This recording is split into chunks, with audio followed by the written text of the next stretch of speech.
What I decided to do on this one, before I get to the demo, is to get these swans completed here and part of this area, so that I can then work on and show them the rest fairly easily. So I'm just going to work on those bits now, and then it'll be ready for the demonstration later. I've got an acrylic brush just to mix the colours first. So I'll just take a medium filbert just to get some of these colours moving. These bits of sponge and texturing out of the way for the moment. Just the background all I want. Plenty of water. A lot of water for this job. And I'm going to make a soft blue-green just to go around the swans.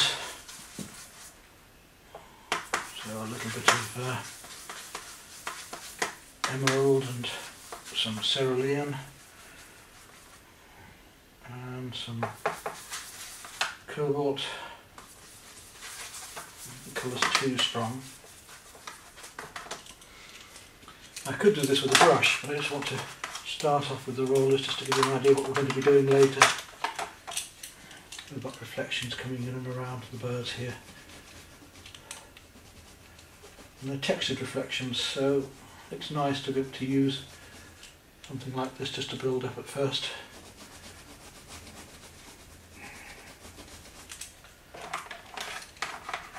So I won't have time in the day, I don't think, to do hold of these that quickly, so it's an idea to just establish some of these areas before I go. Don't worry if you go over the birds a little bit, doesn't matter, because we're going to come back anyway and tighten all this up, just to give myself a head start with them.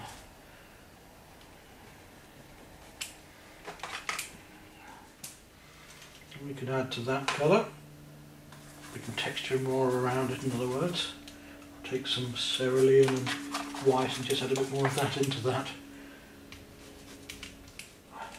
And we can work brushwork over this then, later on. Don't worry about that too much. Drag the sponge as well as roll it. So at the moment it's just to give me a starting point on this and work on these birds a little more. Just get these done, this bit done.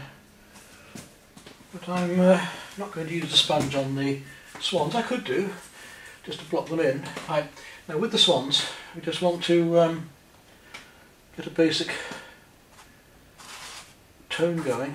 So I want to put the deeper tones in first, the mid and deeper tones in first. So I'll mix some mid-greys, and again, blue and brown's ideal for mid-greys. So I'm going to take some cobalt, a little touch of burnt sienna. Start with the necks of my swan there. Warmer still, it's quite a bit warmer. Quite brown on those necks. Darker than you might think. Put a deep blue going into that.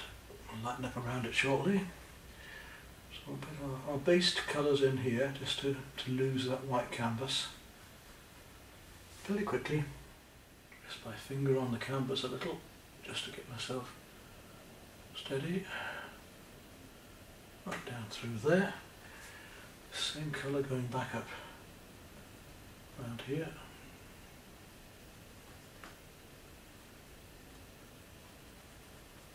So I'm painting in my mid-tones and darker tones first here. I'm going to use the shape of the brush, a bit like Chinese brushwork, to bring the feathers up and out. Get this brown grey into here.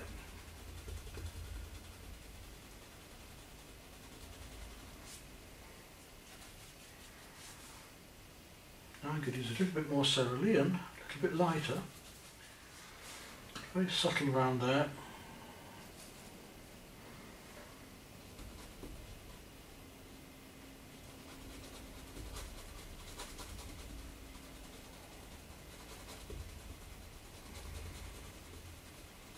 We're going to play the warms against the cools shortly.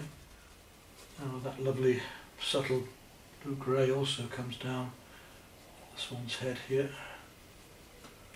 So little strokes to keep the feathery effects, like that. And it goes a bit pinker, so I'm going to take a bit of my magenta to come into the wings here. It's just base paint them. Warms and cools with the base paint coming in. More colour going on in these swans, and you might think it's not just grey or white swans. If they are greys, then they're real colours, they're not just we're going to put the lights on afterwards, so just build up these deep colours that are going to glow through. Now that same warmth comes again into the bird itself. That warm grey comes into the neck of the bird there. Start to feel the feathers as they come round here. I'm going to go to a slightly more yellow grey, put a bit of green into it, to come right into these feathers. Some brown again. Keep our brown greys going right round into here. Getting the effect of light in the tones first of all. Back to these lovely deeper blue shadows, blue-grey shadows. A little more of the magenta. Come into these pink areas. We've got to let that dry off a bit now there.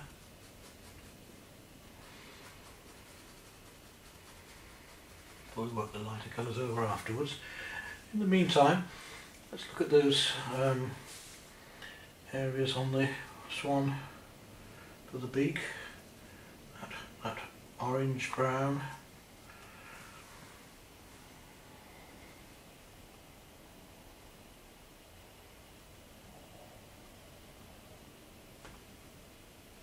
Bit over the head as well. We don't want to do too much detail yet because we're going to do that later anyway.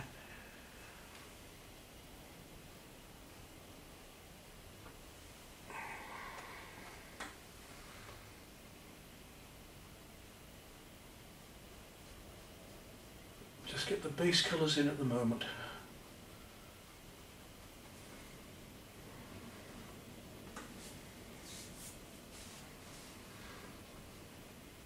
You can tidy around the swans too because we're getting a bit of halo here of where I've done the roller.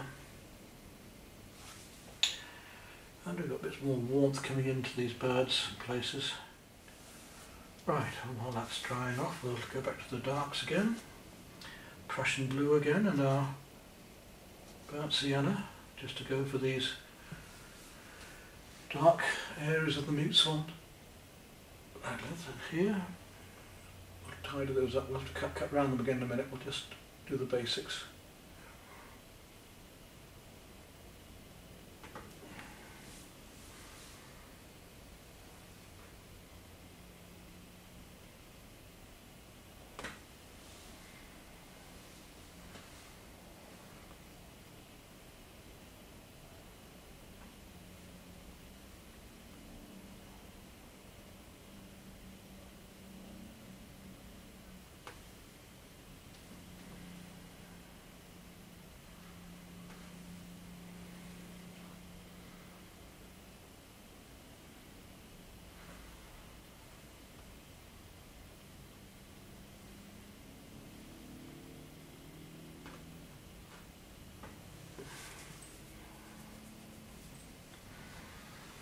There we are.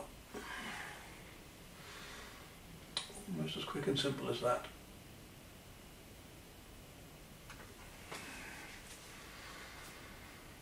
Well, I've got the darken my brush. Let's look at where the legs come. Here. Just start to get some darks in. Got our mid-tones now. I'm just starting to work on some of the darks. Prussian blue and a little bit of burnt sienna, burnt umber. So I've done my mid-tones, now I'm working from my mid into my slightly darker tones. The feeling of these areas of feathers that are coming around just by doing simple brush strokes that match the feathers. Because just simple brush strokes can bring the thing to life, gradually building up the form more and more. And we've almost got as much detail as you want in those swans without putting the lights in now. To really work out how these feathers form here, a bit like fish scales in a way, overlapping each other. We go darker again, so the same colour but a bit stronger, so Prussian blue and the burnt umber, and we're going to go a bit darker still in these hollows here. Really keep looking for colour. If you see something that you've missed, go back and do it. That's it. Now, back outside here, we've got some lovely colours going on. Some lovely bright creams and golds and warms I'm going to want to play with in broken colour later. Let's just start that off now. And as I've been showing you earlier with doing water, I want a lot of vertical strokes going on to these reflections. To start to find this space and background that's going on.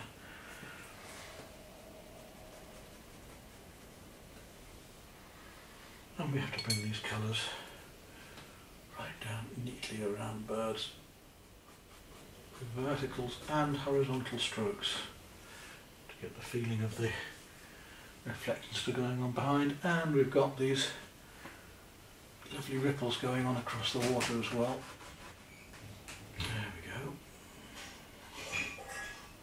So we've just about got that bit of background worked out now. Next on there is to look at these very light bits from the sky, because I've got to compare my colours for the sky to the birds, the warmth of the birds. I'm going to take a very light blue for the moment and just put some of that in there. It's a little bit too cool. I'm going to want some warmer colour in that too. And I'm going to use broken colour, so I'm going to put some cool blue around there just for the moment. Now, a little of the magenta into that, and a little lemon yellow, a lot more white, a lot more white, and we'll start to look at the way the light shines in here, and the water around here now against those cool, so broken colour effects now. Now we go back to the swans, and I'm going to take some lemon yellow and white and add it into that same colour I was just doing, but very, very light now, much, much more white. And let's start to look at the way that these feathers will happen on the swan. I would just put the highlights of them in, just flicking in the ends of the feathers that are catching the light. And the beautiful effects we can get just doing that. And it isn't just a straight line, it's a broken line as the feathers come down it. So I'm going to break through into that line with these feathers like this, right down the back into here. And again we've got to just tickle those feathers in.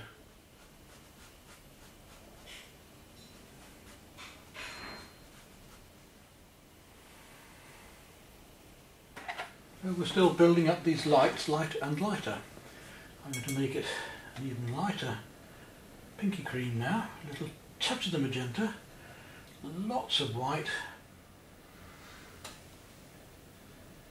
And the thing with these acrylics is they do tend to sink a little bit as well, so I'm having to repaint parts because they sink back.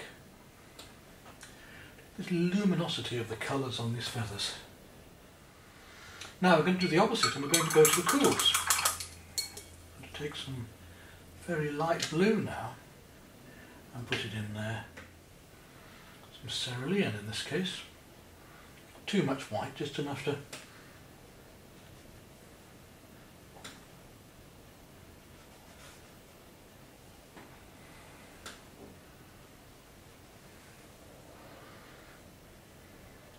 because white is a wonderful colour. It reflects everything as black does. I don't use pure black, and neither did the Impressionists. They used a mixture of colours to make black. You'll see me using either ultramarine or Prussian blue and a warm to make a black. Much more vibrant. I haven't got a lot more to do to this swan, really. It's the outside I need to work on now more than the inside of them. What I do want to do though is a little bit of glazing. Take a little bit of magenta and purple. I just want to add a bit more of that, especially in and around here. Just to play these cools against warms again a bit more. They're quite strong greens here in the foreground. Especially around here. As I say, these colours will reflect, so they'll come into the swans as well, because the swans will not just be white or grey, they're going to be reflecting these colours around, including in the feathers, including in the creams and everything else here, so that it becomes united, so that it's part and parcel of a picture, not just painting by numbers. And by just using these little brush strokes we can make things look like grasses or ferns or whatever we want to do. Bring them across the birds a bit here. Warmer in the foreground with these deep brown greens as well.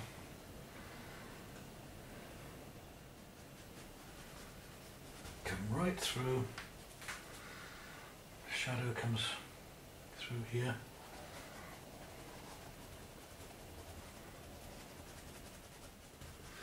I should do a lot more of this work with the roller when it comes to it. You know, there's a lot of blue reflecting from the sky into grasses. So while it's still wet, I'll bring in these ceruleans into this. It's still sinking a bit here. Still need to get these creams, this final coat of these creams, just really shining through here. And then when we've got those, we realise that of course in the background a lot of this is lighter back here as well, so we've really got to lighten some of these colours up.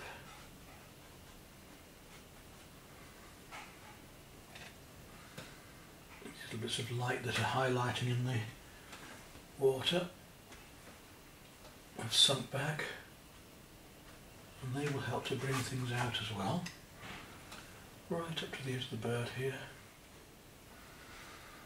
And now hopefully you can really see how we can make this sparkle and be like water.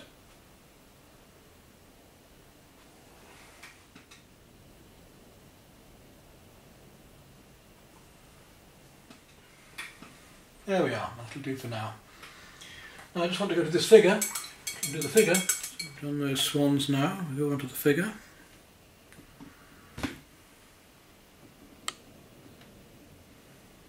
I'm going to stay with my small brushes, the same two small brushes for the moment, the little filbert. And I just want to use a little magenta and a little purple again together with a touch of white, just to indicate her face and shoulders here, and arms. Her arm comes down and out, and just down to the hand there. The other hand arm goes back a bit and comes then forward with a basket.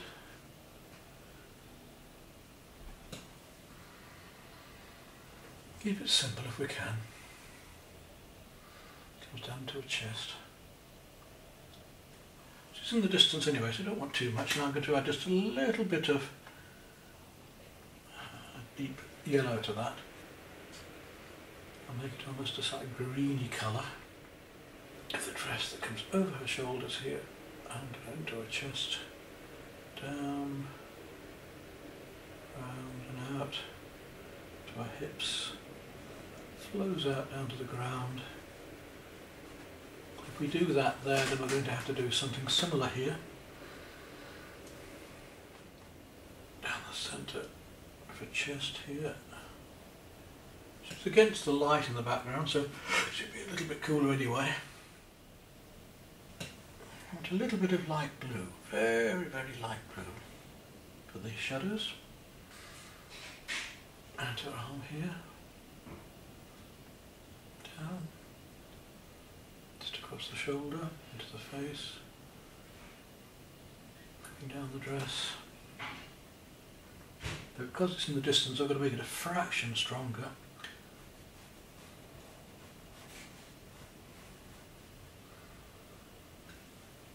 And then there's this little band of colour just coming down each side of the dress here from her shoulder. So a little bit darker, we'll take a wee touch of the Prussian. See if that does it. Yeah. Which we're going to come across with some ripples later. It's just to get a feeling of reflection there really. And the hair too, I'm going to touch a little tiny touch of burnt umber into that shape, into that colour, sorry, and bring it down the side of her face here, just to surround down to her shoulders.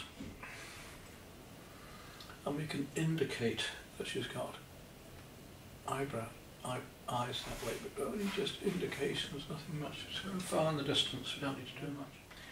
Taking those same darks, just find her waist. So a little bit of Prussian and brown again. Don't do too much of the reflection because I want to do that later. And that will make more sense, I think, when we get the grasses into it. And that's enough detail there for that for the moment. I'll work that up later. When we start to put these reflections coming through and things, it'll all make sense then. Right, that'll do for now.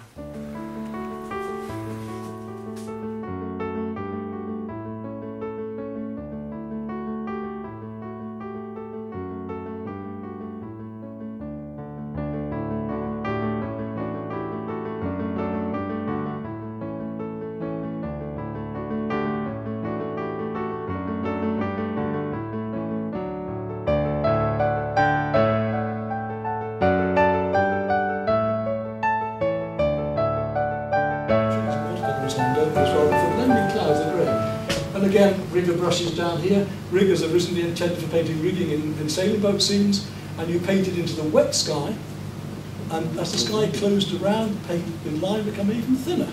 So that was the trick they used to use, to play around with the computer. Even when I'm doing portraits, even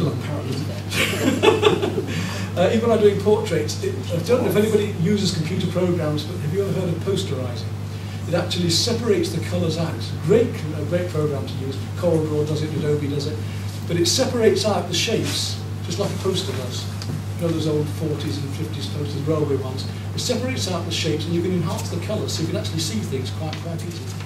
Right? And what I was doing here is blending. I mean, what we've got there is several photographs together. The swans are put in, that swan's put in, pieces are taken out. I built it up until I get the sort of composition I want, but I decided I wanted a figure in as well.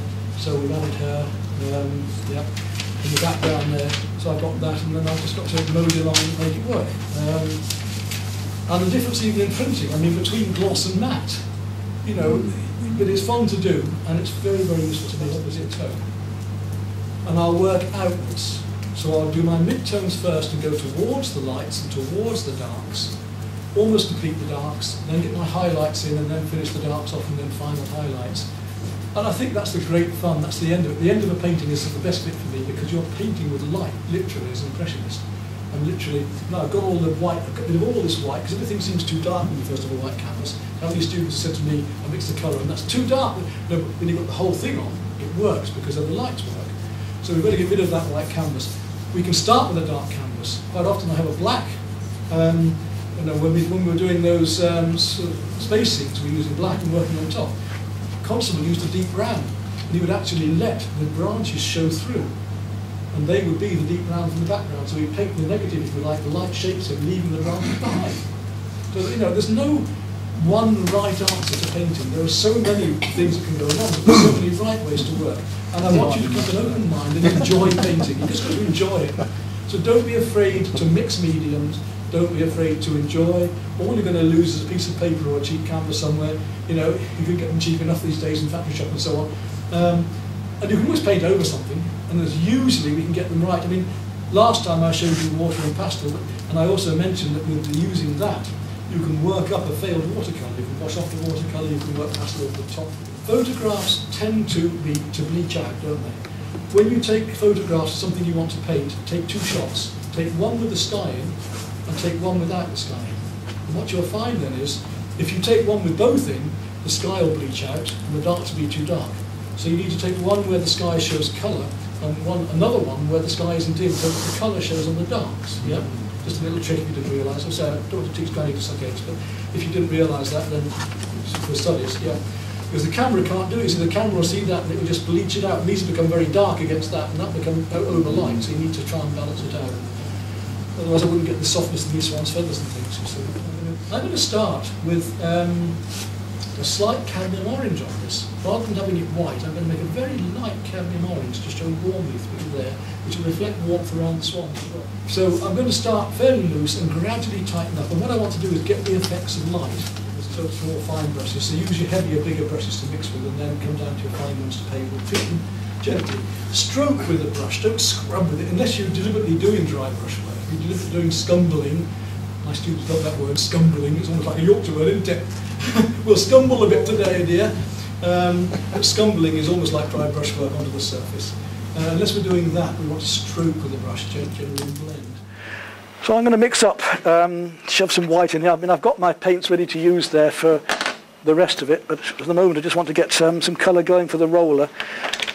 At home I can just rush straight to a sink. Here I've got to rush through to there, but we'll see how it goes.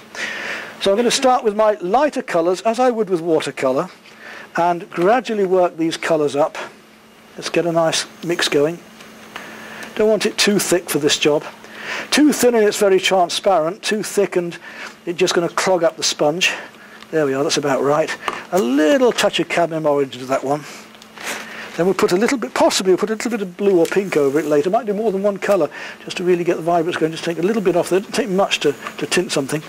There we go. When you're mixing a light colour, put the white in first and add your colour to it. Don't start with the colour and add the white. You'll end up with a gallon. All right? Even that little touch, you can see how orange that's gone. Put a little bit on just for fun. I could do it with a brush, but I just want to show you how we're going to work these with a roller. Let's get going then. So you've noticed also with my drawing that all I've done is just, now you can see the drawing coming through there. So this is what I mean. If that was oils, it wouldn't quite see it. And I'm going to do different directions with this, and I'm going to work more paint over in a minute. I can see my drawing still, so I'm going to gradually build this up, and the drawing will disappear. We find that with watercolour, don't we? You know, if we work lightly with the pencil in watercolour, the only thing with watercolour is watch your rubber. Don't use too hard a rubber, because if you use a hard rubber, it disturbs the surface of the paper, and it will wreck that layer of glue size that they've used, that they've used to make the paper with. So if you've washed the paper surface or you've scrubbed around on it, it does change the paper surface and it will become more absorbent. So it's not white, it's off-white. As an impressionist, I always smile when I say impressionist, I think I'm going to start doing. As an impressionist, I don't believe in white and I don't believe in black. because wherever there is light, there has to be colour. So none of you are wearing black. That black is going to be reflecting the colours around you. White's going to be reflecting the sunlight or the light. I save white till the very, very end. If I have an emergency, or in a watercolour, it's a bit easier. I mean, I can use pure white a lot more to sparkle in the paper. But normally, with a paint like this, I save white till the very end. If I have to use it, I'll be trying to use pure colours wherever. So I'm just going to start off and work up. You see how fast I can work pretty quickly with a brush, but we can get some lovely. What I want to show you is these lovely soft effects we can get with a roller. And that's what you wanted me to do tonight, is show you something you haven't seen before, I hope. You know, you want to see something new, something different, and then have a go at it yourself. And you can buy these off eBay very cheaply. Whatever goes in the sky is going to happen down here. I'm going to leave the details to the end. Another trick with water, especially still water, is not moving water. Moving water we paint with more gestural strokes. If you've ever watched photographs, you know, you take a photograph of still water, it doesn't look like water, does it? It looks like frozen foam or something. The only way you're going to get water is by gestural strokes. But with still water, the best bet is to paint the depth and the reflections first, and then the horizontals afterwards. So verticals first, and then the horizontals afterwards, or even some at the same time. And that'll give you beautiful reflections and water. But so many people are taught to paint only horizontals. No, it doesn't work. Paint the depth of the water, the reflections, and then skim across the top. A bit more difficult with watercolour because you've got to think ahead, haven't you? You've got to think of the surface ones being dry brush or masked off. But you'll find it all. Well, I'm going to show you tonight. So the proof of the pudding will be, right, I'm going to start coming into that. Now that's, that water's there. We'll put a bit more there. I'm going to go across to a little bit of what I've done already. Right up to the dark there. Coming round the bird here. Doesn't matter if I come into it, I can go over it again. Coming round there, a bit of light in there. Great things to work with. You could use a cloth to rub it on. There's so many ways you can paint. My fingers. Right. Yeah, I mean, painting isn't just with a brush and done fine. We're not going to be photographic all the time. Now I'm going to let that dry just a little bit before I put any more colour back. And I'm just going to start to mix another colour. I should have bought a few of these little trays really, but it doesn't really. I've got some more here I can use. I'm just going to make a little bit of a slightly warmer. I'm going to go slightly warmer, in fact. I'll take a little bit of my magenta. Strange colours to use in the sky. Warms come forward. So we've got a tint of green in the background, the warms of the face are going to come forward. Just a little trick. But then the amount of colour that's reflecting in that, the greens and the blues, that are reflecting in Again, the amateur way of painting is by numbers, brown trees, blue sky, white clouds, green grass. Doesn't work like that. You know, one colour reflects into another. There are key colours that work right through from the light. The blue works all the way through a painting, or you'll find one colour comes into another, that the trees will have blue in, that the greens will have some brown in, and so on. And how colours work from foreground to background. Aerial perspective. We've got linear perspective, which is how we show distance as in things going smaller. We've got aerial perspective as in the atmosphere, where things go warm, cooler, cooler. The only opposite to that is sunrise or sunset, which is what? Why is it opposite? Because you've got cools in the foreground and warms in the background. Yeah? But normally it's the other way around. Warms in the foreground, cools in the background. More detail in the foreground, focus in the foreground, less focus in the background. In England, less focus in the background because of the dampness. In the Mediterranean, it's true, the air is clearer, brighter, which is why you've got that bright light. There's less water droplets in the air, so you see further. That's what it's about, different lights. And it's very disappointing to see some artists I've seen go abroad and paint exactly the same palette and the same light in Venice as they do here, because it's totally different. And what we want to get is the atmosphere and the light of each different place we paint.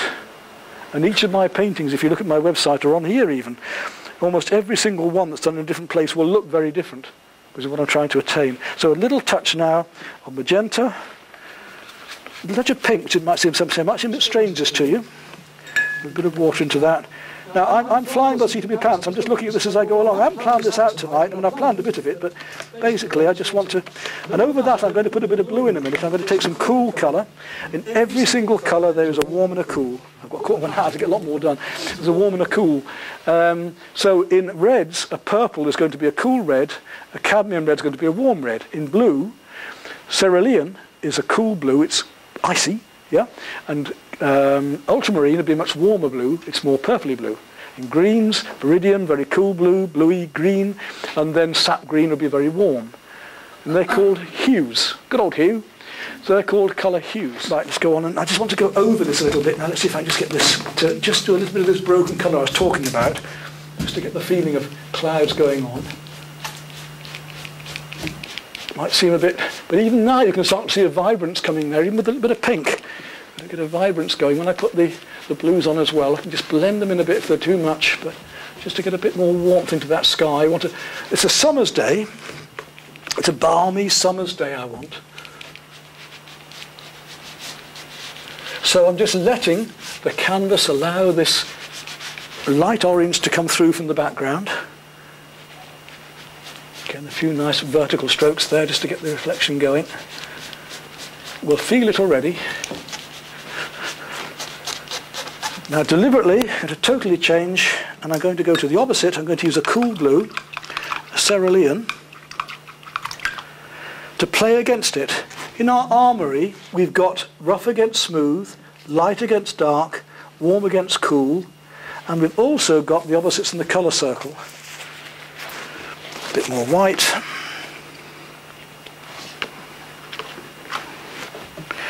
When I've made this, I'm going to start adding more colours to it straight here. I'm not going to change wash brushes every time. I'm going to gradually work up from my lighter colours, adding more and more colour to them to save paint and also to save time, so I can just work my way through, okay? A little bit of this very light cerulean blue now. Again, only a touch. So I only need the tiniest touch. If I did it the other way around, we'd have a gallon. So it doesn't need much. Tiniest touch of blue, it's a little bit more. So don't mix white into your colour. Now, there we are, look.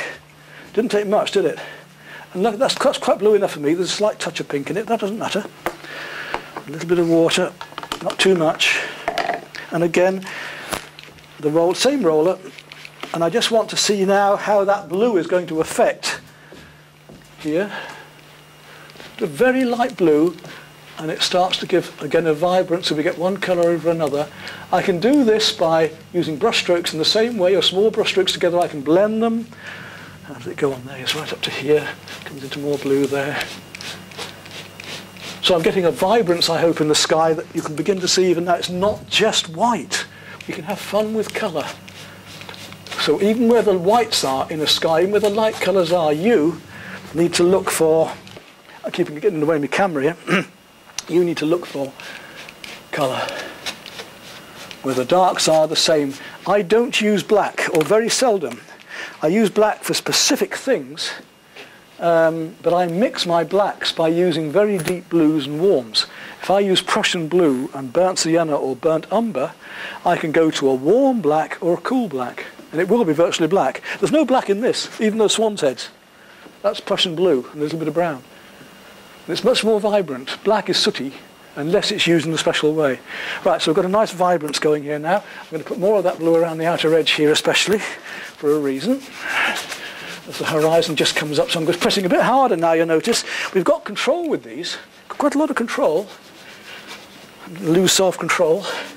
Right, I'm going to go greener now as I'm coming up into these background trees where I want this sort of slightly bluey green effect.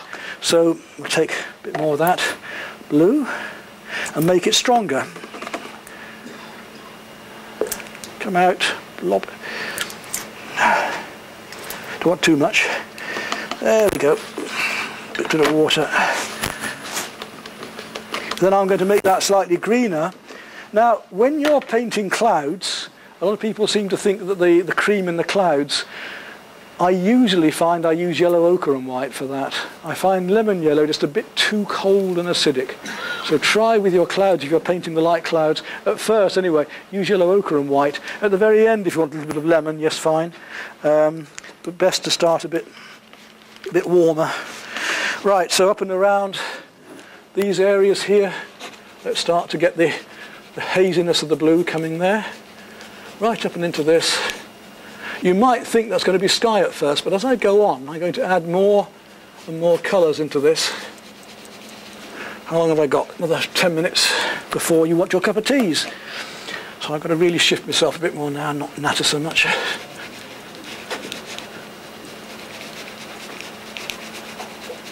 and round.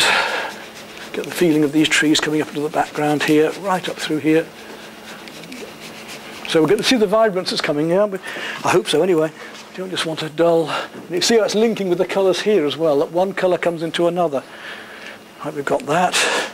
And again, have we got any of that coming down to the water? Just a little bit, maybe coming just down into here. Just a little bit going on through there. You can use the edge of the roller, look, to get a sharper edge if you want. And there. A bit around the swan. Right, I'm going to go stronger still, and I'm going to add a little bit of yellow ochre to it now. So I'm using a cool... Is that yellow ochre? Looks like it. Yes, we are. I'm using a cool blue and a warmer yellow. So I'm using a cool blue and a warmer yellow just to make a green, or a tint of green. And I'm going to use much lighter colours later to come over the top of it. Gradually building up my mid-tones from the background.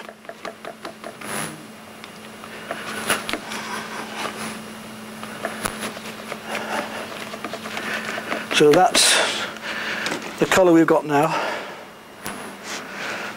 It's soft, it's in the background. Again, I could use the brush, but let's carry on using the roller for fun. And let's now start looking at the stronger colour as it comes in. And we get the feeling of the distant trees. I'm going to use the edge of the roller just a bit more.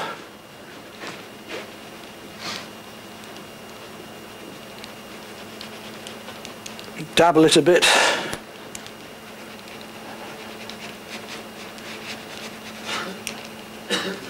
I want this distant effect of light, the summer hazy light coming up through here.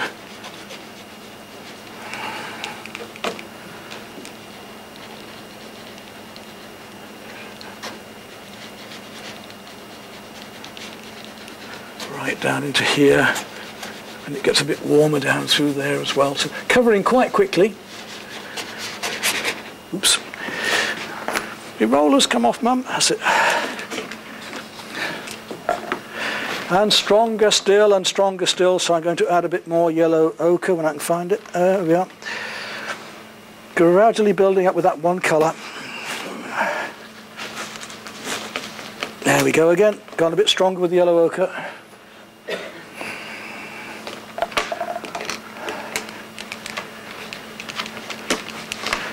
Then I'm going to add more blue, but I'm going to add a warmer blue. So we've got this lovely warm tree coming in here.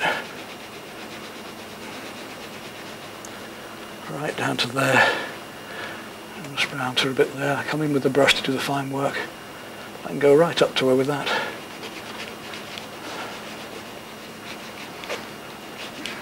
So lighter tones first.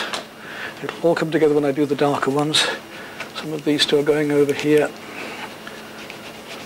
I need a bit more water in that.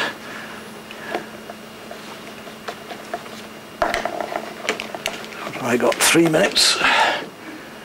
This is a bit like watercolour challenge, isn't it? This is, and I got 3 minutes. Your time is up, Peter. Oh God. Oh yes. But there were some very good artists on that too. I think it's like the Royal Academy Summer Exhibition. You know, I used to go there and look at that, and there were two things to that. I came away depressed in that there were some people that somebody much better than me, but I also came back thinking there's an awful lot of crap there as well. So a bit more yellow yet. I'm going to go to a much stronger yellows yet by far. Just beginning on these. I just want to build up some of these background soft lights and darks.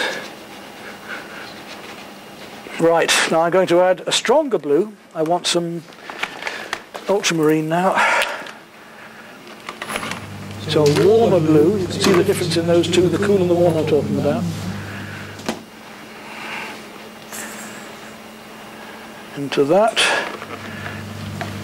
Take it right down, quite strong now. I'm getting stronger with my tones as well as my colour intensity. A little bit of that. To that colour now. Grab the roller again. Back we go.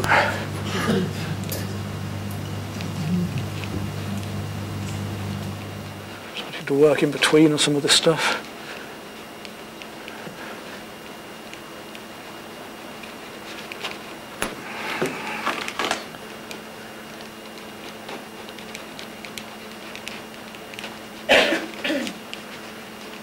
I'm much stronger than this yet.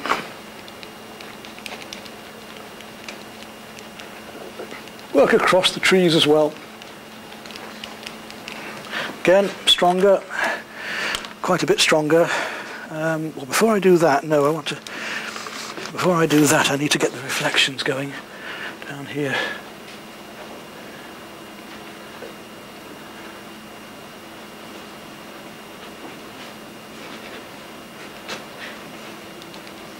They're putting the kettle on. That top.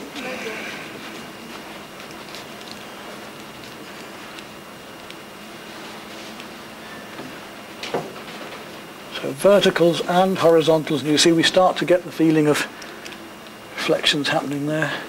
I should build up. I can drag the sponge across as well, so if I want to do a little bit like that, I can actually draw around it by dragging it like that.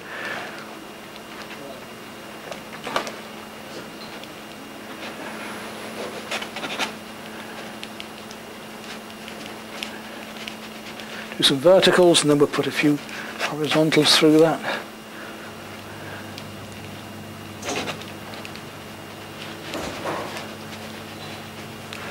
Darker still. I might keep painting through break, so if I'm going to get this done enough for you, I'll need to keep going. So you, by all means, in a minute, I'll carry on filming, and you can have a look. But so a lot more blue into that now. I'm going to go much darker. Coming right down in tone suddenly now. Much darker. And I'm going to add some warmer to that in a minute as well. So we're coming right down in tone.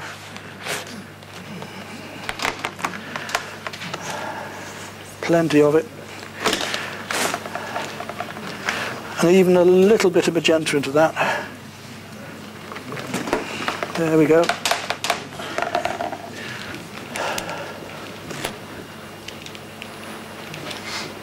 Now, where are we? Let's have a look. We've got that tree there, and it goes dark around it. Coming down into there.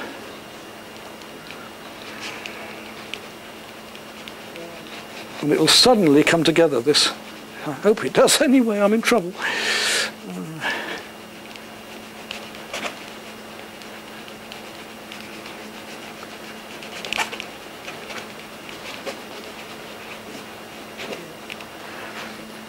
Just drop my microphone lead into it, that's good.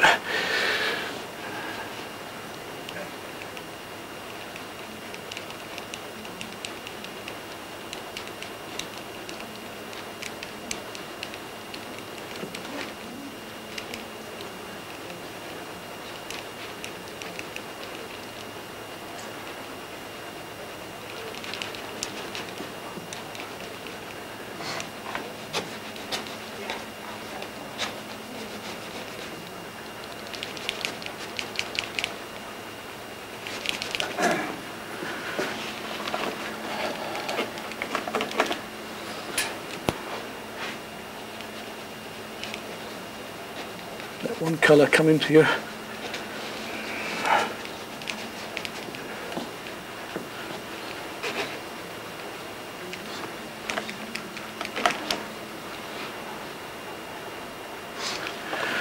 Oh, I've got a picture here with her in somewhere. Where is it? I know I printed one, but I can't see it now. Oh, there she is, yeah. That's it.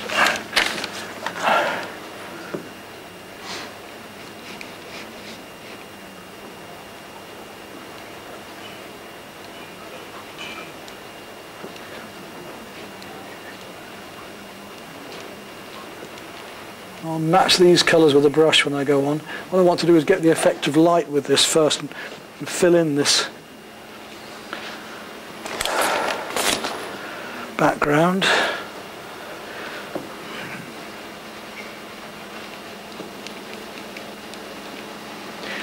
Right, well, if you guys want to have your cup of tea, and I say I'm just going to keep painting, so if you...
Right, so you can see what I mean about starting loose and tightening up, yeah? Now I can take my Stay Wet palette and I'm going to start gradually tightening up to this sort of detail. Here I want more pinks, so I'm going to use some of the same colour I've had with a bit of magenta. This is where I can start. A bit of white, feathering. Just tickling the paint on. I want to just tickle in here and blend these colours in and gradually get the feeling of these branches as they come up through here. And the hard edges as I tighten up will make the other ones, rough against smooth, light against dark, warm against cool, will make the softer seem softer and the harder seem harder. Oh my word, you've gone quiet now. Well, it's got to be good. Good cup of tea, was it?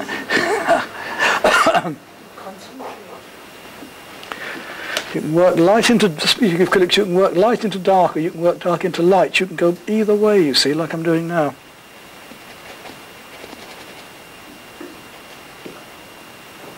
Bit of turquoise into that green, make it cooler.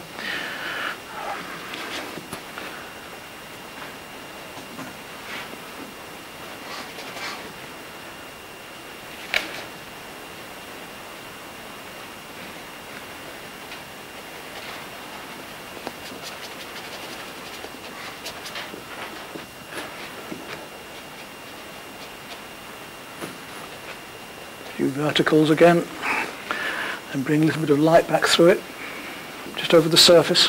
Yeah, verticals, then horizontals. Gives you that lovely smooth water. That's what you want. So quite different again for doing white water, but a minute. I'm going to work up from my greys to my lighter colours over that as well. Just blending a background colour in first to put a wash over, if you like. Put my colours over. Let's lose that white canvas, in other words.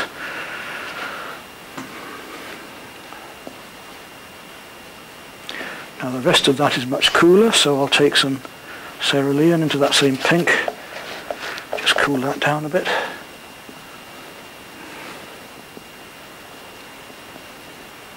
And my brush can make feather marks already. So if I start doing feather marks here, I get the feeling of the swan almost immediately. down there.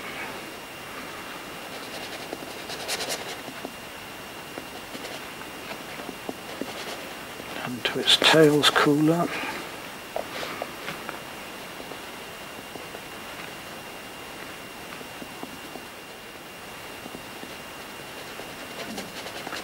And the greens from the grasses are reflecting into it. So take a bit of the greens, start to add those in, reflecting into the swan. White, white swan, not white, white reflecting the colours around it.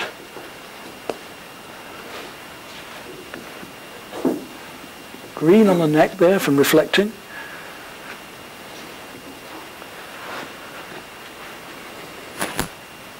Then down there. Start to get the feeling of these grasses, the lighter grasses here. Bits of leaf and stuff that are growing up. So bit by bit, from very loose, getting tighter and tighter. I'm in control that way, and I can stop when I want, as abstractly, or I can go backwards, forwards, whatever directions I want to do.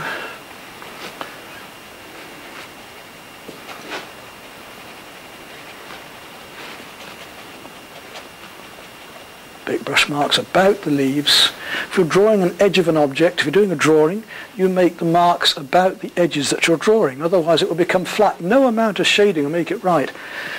So you must make your marks, your brush marks, the same way, I feel. We need to start making these brush marks about these leaves, look. The way that they cascade down there. I'm going to go a bit darker. Up to these leaves, and I could just start using a round brush now to give me the more pointy bits, but just sort of go with this one just to show you what I mean. I just want to sort of, this evening, if I can't get the whole thing done, at least you'll see. Now if I start to paint these darks against these lights here, look how that pushes those colours back behind it, yeah? So we start to get the framework going. Deliberately take a small round brush now, because that will give me, like the Chinese, Japanese brushwork, that will give me a better brush mark for my leaves. I can actually paint little individual leaves in that way, cascading out and down. Same up here.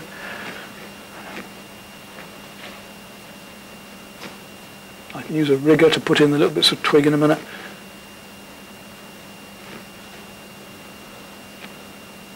You don't have to be exact. I'm painting about this. I'm not painting it exactly. I'm painting an impression of it. I'm just painting it. You know, it's got to work on the canvas. It doesn't matter. When talking about a lighthouse once, it doesn't matter whether the lighthouse is 1 foot to the left or right. Nobody's going to come along, or hardly anybody, if they don't know it, and say that lighthouse is 1 foot to the left. They're not going to know. It's what works on here that matters. Playing warm and cool greens in a moment. But you're quite surprised already, aren't you? The way it just comes together, doesn't it? Bit by bit. Now, we use that stronger green around here. Not a black, not a grey. If you're going to make a grey, by the way, the simplest way is to use brown, blue and white. It's the tertiary colour and and primary. That brown and blue will give you lovely, lovely greys. In oil painting, if you want a more advanced grey, if you want to get more advanced tonight, try Viridian and Alizarin crimson and white, and that gives you a wonderful either warm grey or cool, and that's great for skies, that one. But normally just different blues and different browns will give you all the variety of greys you can ever want. So I'm building up my meds to my darks here, and I'm going to bring out shortly the lighter colours, and this swan will suddenly come to life, hissing at you.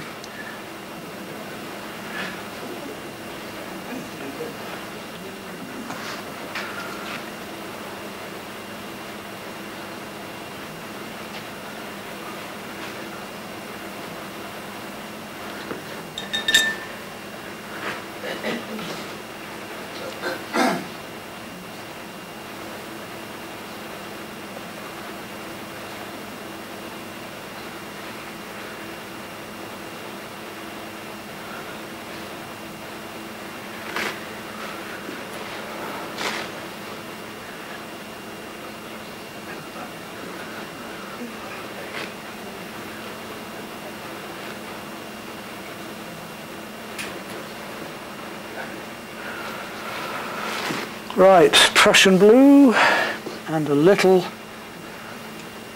burnt umber. And depending how dark a black I want,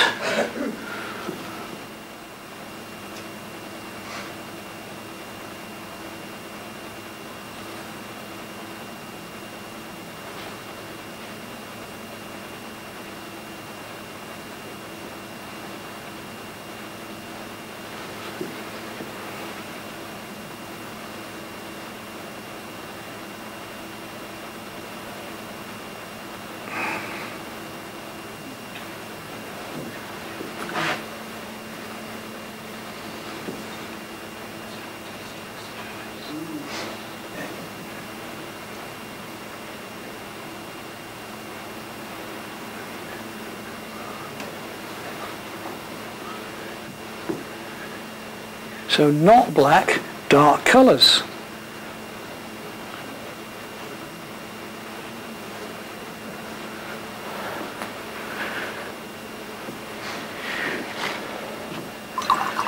Now this is the bit I like. This is where we start painting with light. So I've deliberately gone right through my tones there. I could add more to it yet, but I just want to show you what happens when I now put the highlights in. So I'm going to use a cool yellow. I'm going to use white and a little tiny touch of lemon for this. It'll sink. I'll have to go back into it again. I've got to add some pink to it yet as well, but just to show you what happens when we really...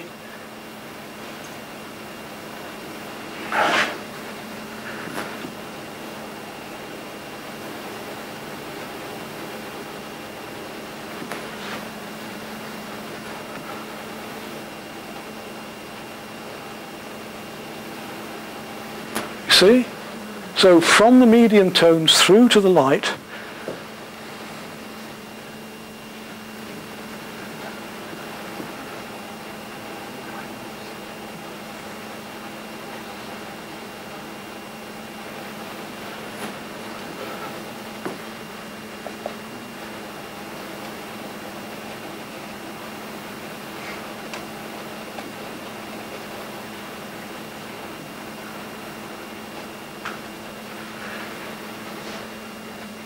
a bit pinker now.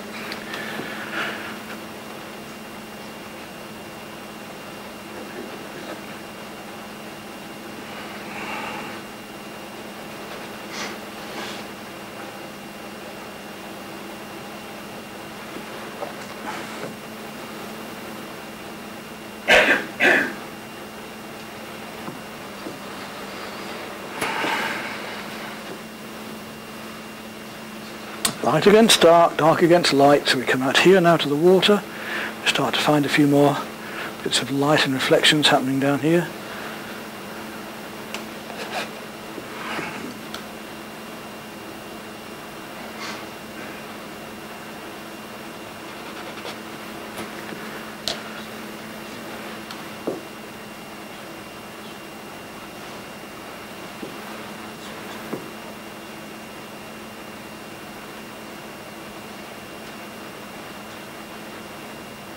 Are you using your rigger?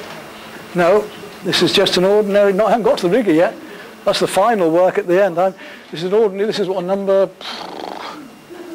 one of my ordinary rounds. I keep 3 rounds in for this, number 4.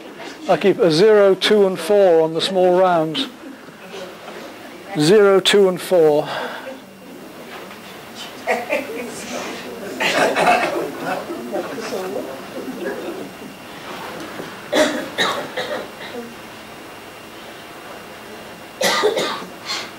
We make the light against the dark there to bring the head out.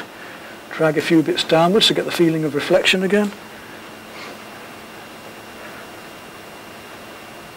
Start to draw that head a bit better. It's not happy with that swan's head at all yet. It's got to be worked in.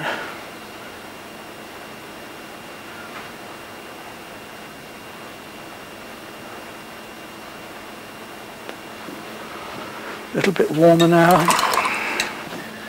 Need to add a wee touch of burnt sienna into there to just find the beak that's hiding back in there, rather than orange at the minute. Maybe a little bit of that coming down there as well. How are we doing? What time have I got to finish? 1 o'clock.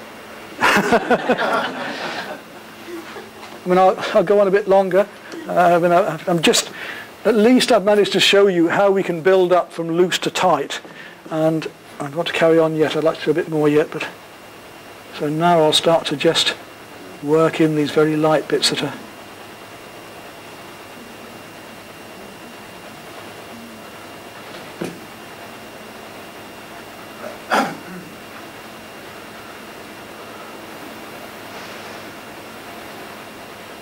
verticals, and then some horizontals.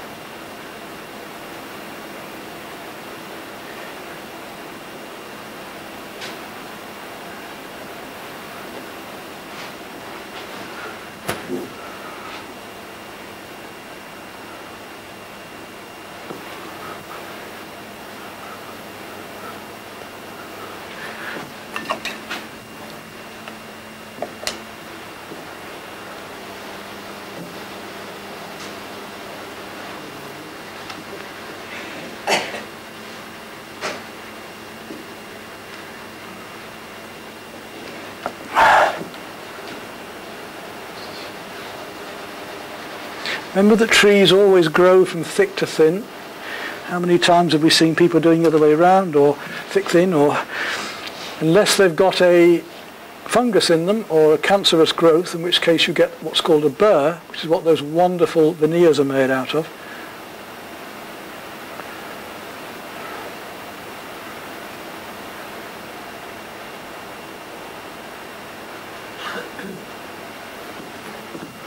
Gradually building up the detail now, just gradually bringing it up. Let's go stronger up here on these greens deliberately, just so that I give you an idea before you will want to rush off into the snow.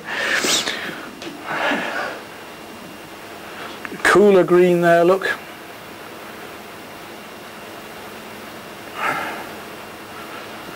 As compared to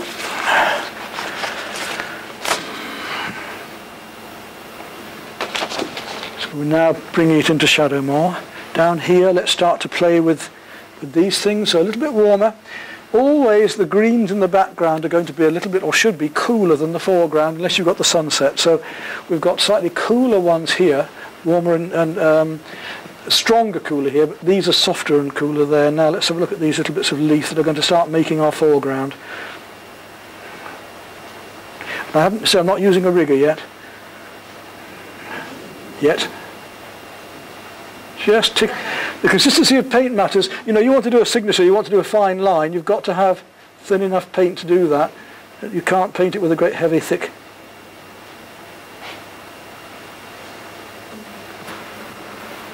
Now we're starting to see the softness against the hardness. Again, underneath the bird here, let's do just the same. Bit of warmth, a bit more brown into that deliberately.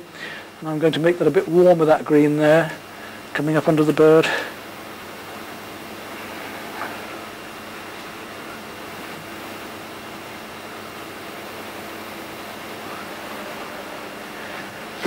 And I can build up as much detail as I want. You can see now how I can do that. I can just keep painting leaf after leaf. I can start bringing twigs out from here.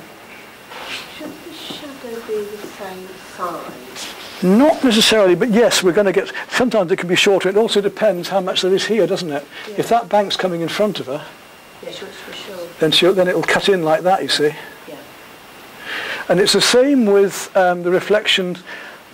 We've noticed, I remember an artist doing a demo about 20 years ago, and I was watching and thinking, well, yeah, right, that the reflections are either one tone lighter or one tone darker. They're never the same, but as to which, we couldn't decide.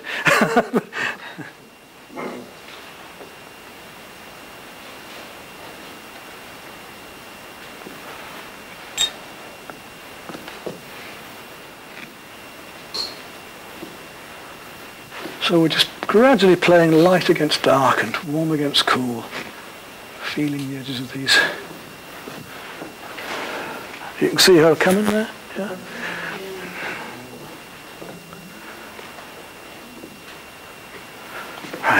this down to a medium. And you can see how I'm using these filberts as well. I mean, we've got the flat, we've got the narrow, so I can come back here now and make a lighter colour, and I can go thin this way, or I can drag it fatter that other way if I want, like that. Quite a versatile brush.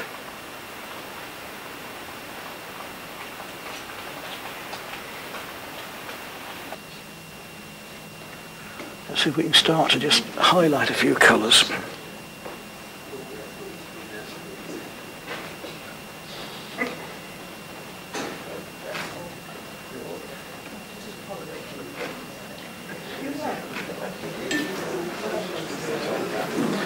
And you need to have time to stand back and look. I mean, I've got to get back from this and think about it a while now. And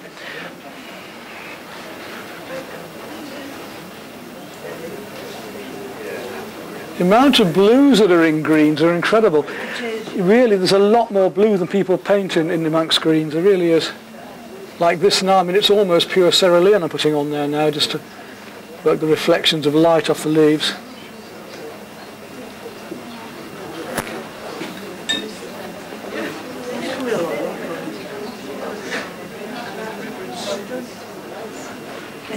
This is actually the picture from a little mill on the way to Bridlington. There's a lovely little place there. She sells fresh eggs. About 2 miles before Bridlington, going towards Burton Agnes, on the top road, and you're allowed to go down. There's a beautiful little mill there with a mill pond, and you can see the ducks and the chickens and the turkeys, and she sells the fresh egg. It's well worth popping in to see her. I've had enough tonight, I think, because I mean I can carry on doing, you know, detail, but you can see what I just sort of keep just building up those details. But I was just giving you some, when I could use a sponge. Now I could go in and start using sponges on this area. I brought them here to do. Shall I just do a little bit to show you with sponge? Just a little bit, okay? But I'll mix up, in your way, sorry. Just a little bit around here perhaps, and then just to catch a little bit of the light there.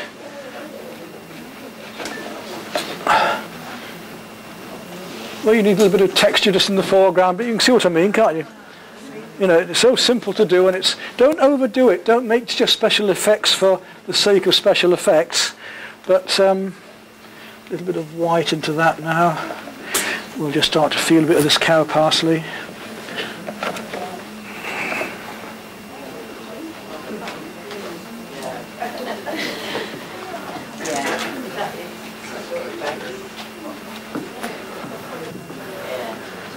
But it's fun, and that's what painting should be.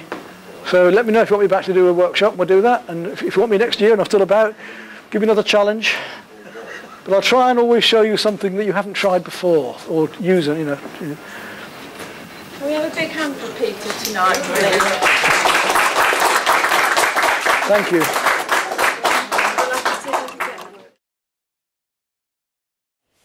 Well, I've now brought this back to the studio at home. We worked on it last night at the demonstration, and in daylight, of course, it's quite different, much clearer, better in the artificial light. So I will have to do quite a bit more work on it yet. We've got bits of canvas showing through in places where the roller hasn't quite covered it. And I want to bring up these colours much more clearly and in more detail, and lose some of the rather crude effects that we're using with the rollers, work into it more with the brushes more carefully, the figure and so on. So it needs refining really. So I'll do another hour or so of work in it, I reckon. We'll see how long it takes and gradually build it up. So we'll set up with the same stuff from last night. We need a couple of brushes out, those sponges, jar of water, mixing palette and the paints. And we'll continue with the artwork.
third part of the painting. I've already done the demonstration part, and then I worked into bits since to do all the background, to put it together and the swan and so on. Now I want to come down to the final details today.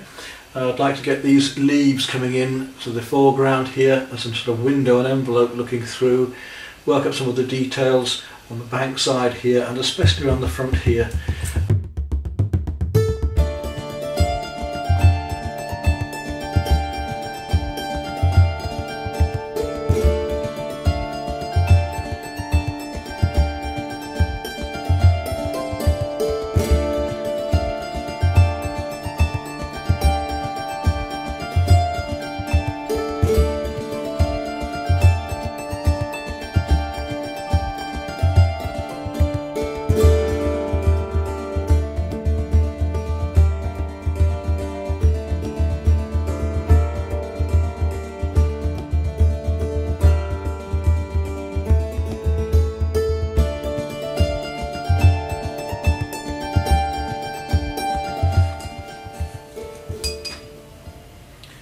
Well, we seem to be coming towards the end of this painting now, and I'm just going to mix up a little bit of dark, so again some Prussian, a bit of warm, some sienna and burnt umber. I just want to use a rigger brush now to try and just get one or two of these little branches and twigs that are coming down and through here. Get the feeling of this going on.